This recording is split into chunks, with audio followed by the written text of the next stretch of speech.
problem. Okay, well, I've got about 9 points, all right? Go right ahead. Okay. I'm recording, and it looks good to Okay, me. number one, British politicians are now forbidden by the Russian authorities to travel to Russia. Really? Be assured, no member of the British Parliament wishes to be in the land of in the land of a despotic ruler. So that's no problem. Okay.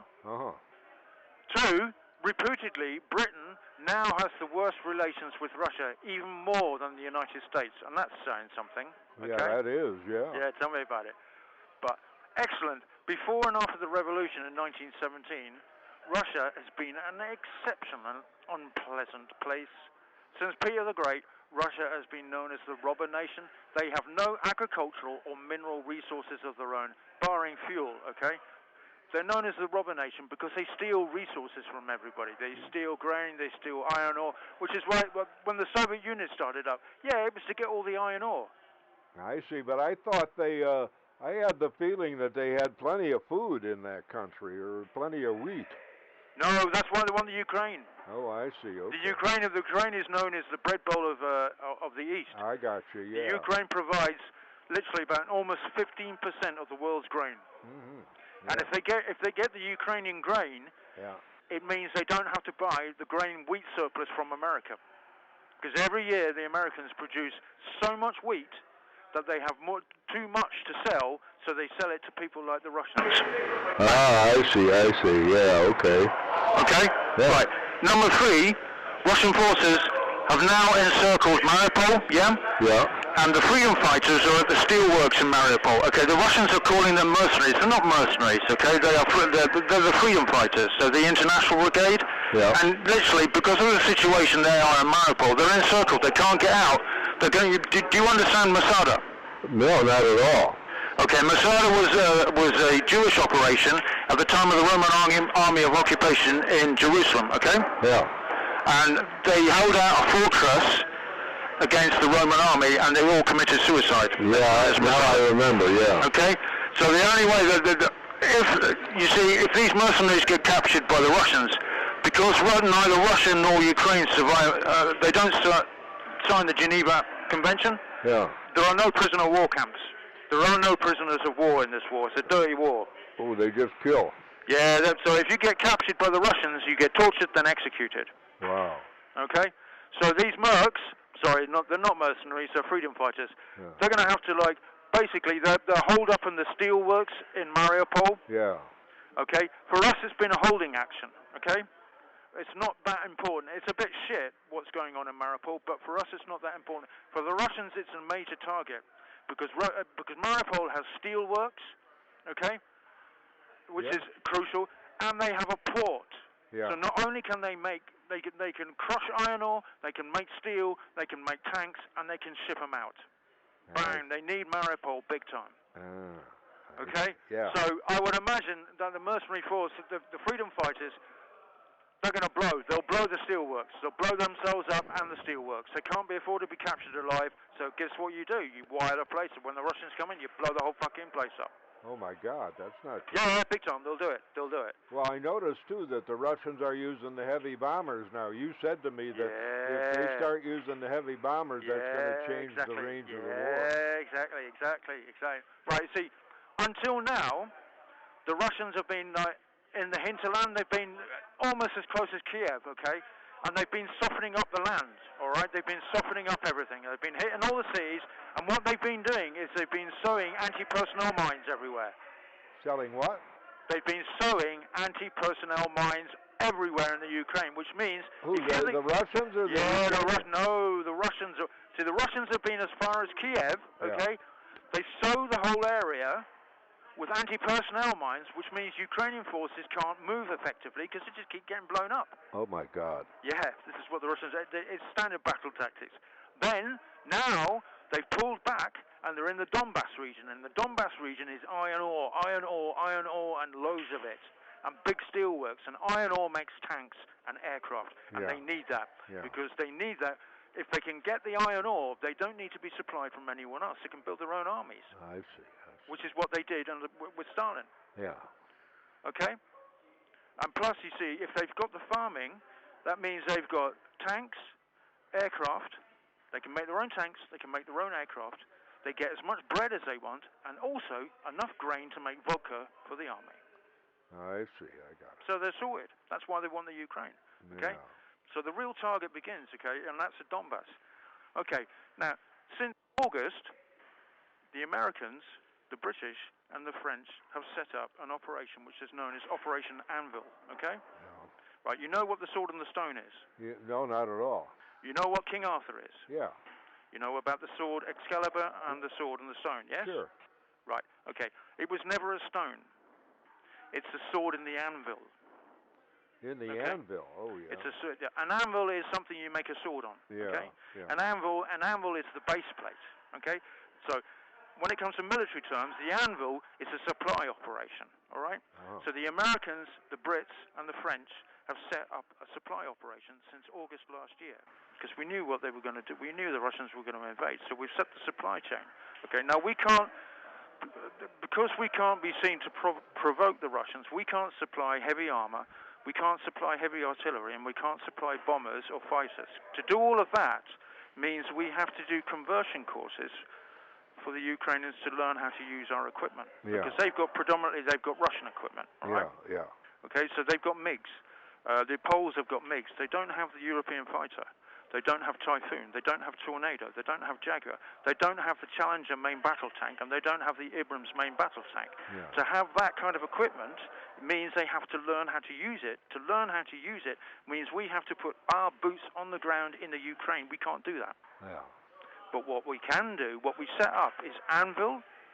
Okay, now what Anvil is doing is the Canadians have been trained. The Canadians trained. Prior to the war starting, the Canadian Army was training the Ukrainian Army in Excalibur units.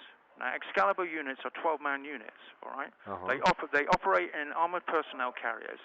They carry Stinger missiles for anti-aircraft, Milan missiles for anti-tank, okay? And they can also tow a field artillery piece, okay? Yeah. And you resupply them with Chinook helicopter. Yeah. Right, which is what's now been set up. It's been set up to do this. Uh-huh. And this is what Joe Biden and Boris Johnson, we sent the missiles, and the missiles are going in on a regular basis.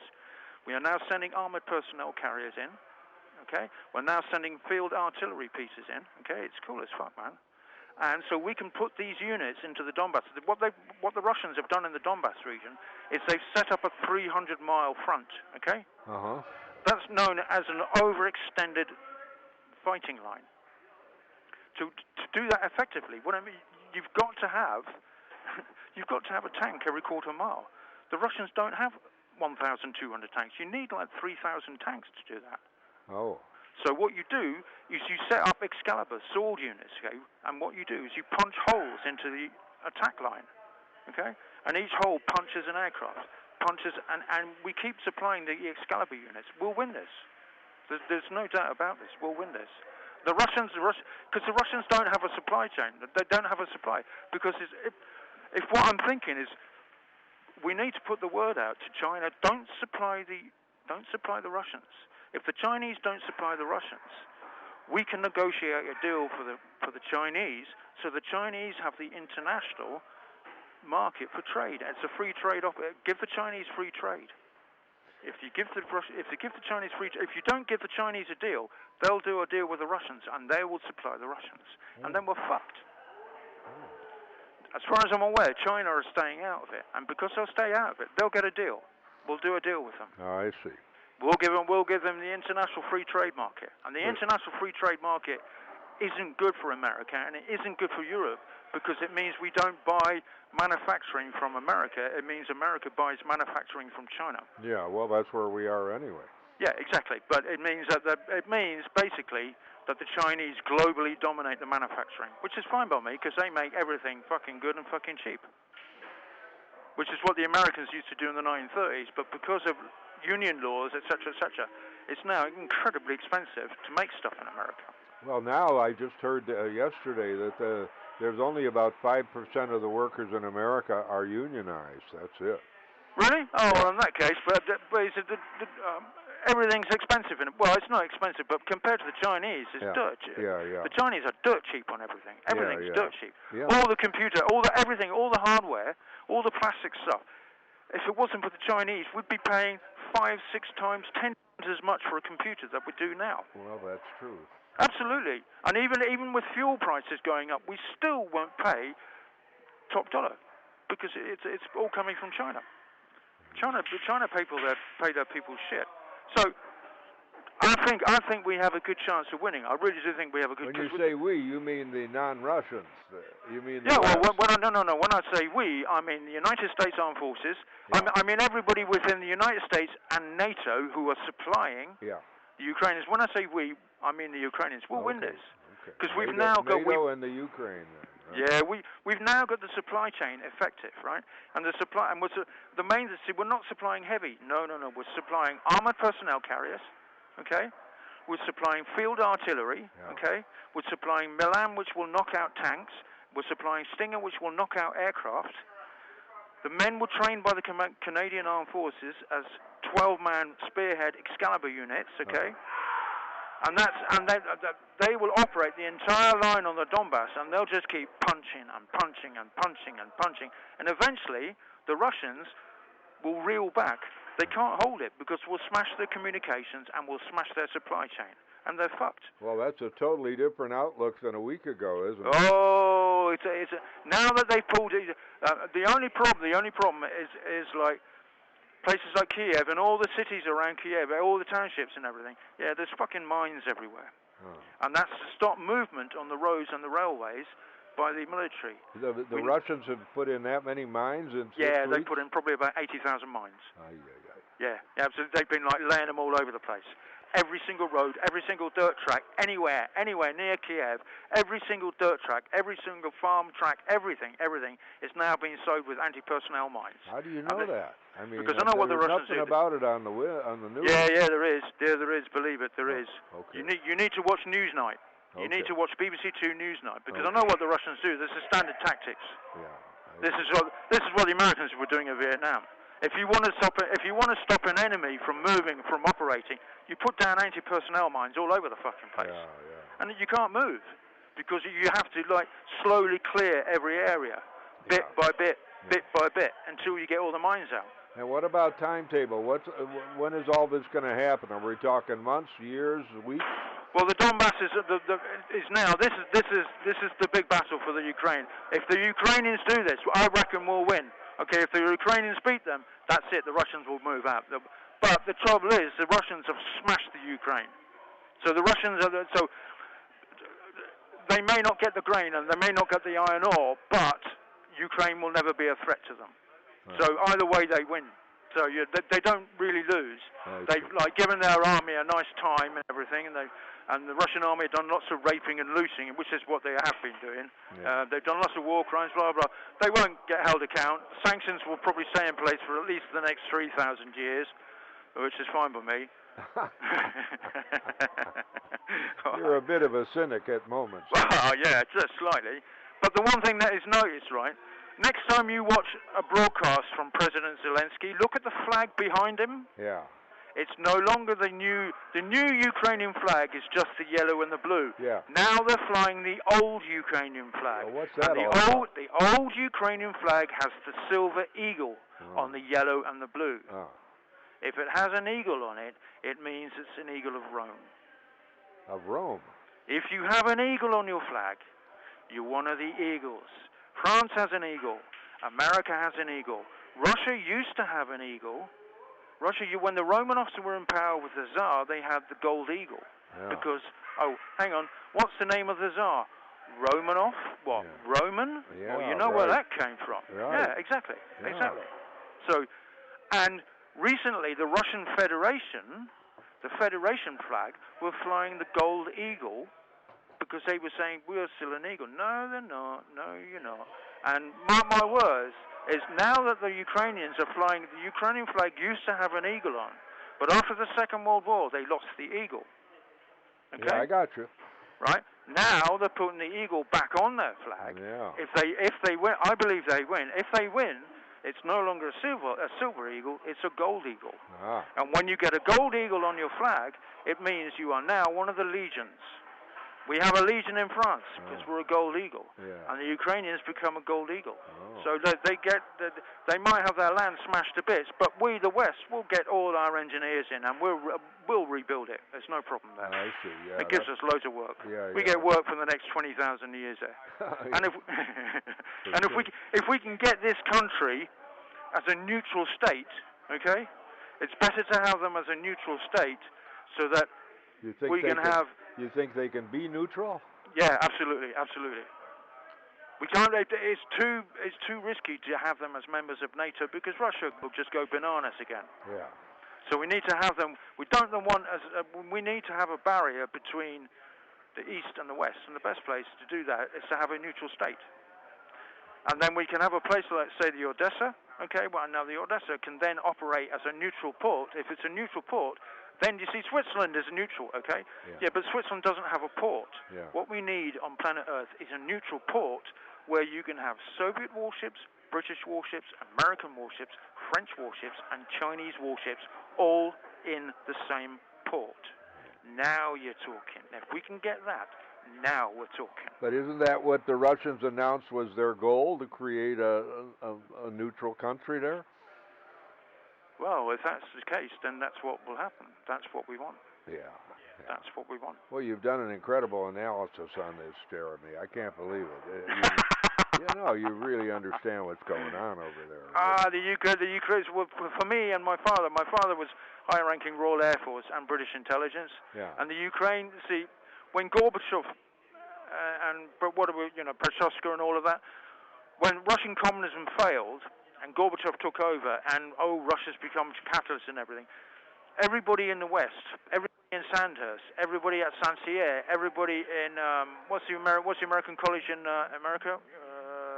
Officer training. What is it? What's it called? Oh yeah, West Point. West Point. Okay, so everybody at West Point, everybody in the West has known the crucial. It's the Ukraine. Yeah. It doesn't matter about anywhere else. Ukraine has got the iron ore. It's got the grain. It's got everything, and it's huge. It's fucking massive, the Ukraine. Yes. Plus, it's got a deep water facility, which the Russians don't have a deep water facility. Yeah. Yeah, it's twice the size of France or something like that. Yeah, exactly. It's a big place. And you see the Donbass? Yeah. See the Donbass? The Russians regard it as theirs. What's the name of the river that flows through Russia? The River Don. I see. And what's the Donbass? It's the Don. It's the best of the Don. And the Russians say this is ours. And the Ukrainians go, no, it's ours. And it's got all the iron ore. And it's like, you see, when the Roman army were invading all over Europe and everything and ruling everywhere, the reason the Romans could do this is because everywhere they went was to get the iron ore, because iron ore makes swords. And the more swords you have, the bigger the army. Now, these days we don't use swords. What we do is we need iron ore to make tanks and to make jets. Yeah, of course. If you've got the iron ore and you've got the oil and you've got the bread, you win. It's as simple as that. It's clear as a bell, my boy. Yeah, absolutely. So for us, it's a crucial. This is why we're supplying them. This is why we didn't get involved in Chechnya and we don't get involved in Syria. No offense to them, but they haven't got anything to offer. Yeah. If the Russians get the Ukraine, it makes Russia very, very fucking powerful again, and we really don't need to see. There's all this. Oh, they might invade Lithuania. Lithuania hasn't got anything. Of course, they're not going to invade Lithuania. There's nothing there. Yeah. And it's the same with Romania. Well, what the fuck do you want to go to Romania for? There's nothing there. You go to the Ukraine because it's got everything. Yeah. Right? Yeah, now it makes a lot of sense, Jeremy. So what's the timetable? Are we looking at a big change in a month, or is it going to take 5-6 months here? What's going on? No, there's a major battle operating now in the Donbass. It's just started, so we're looking at least, this will take, we won't see an effective change for at least 14 to 28 days.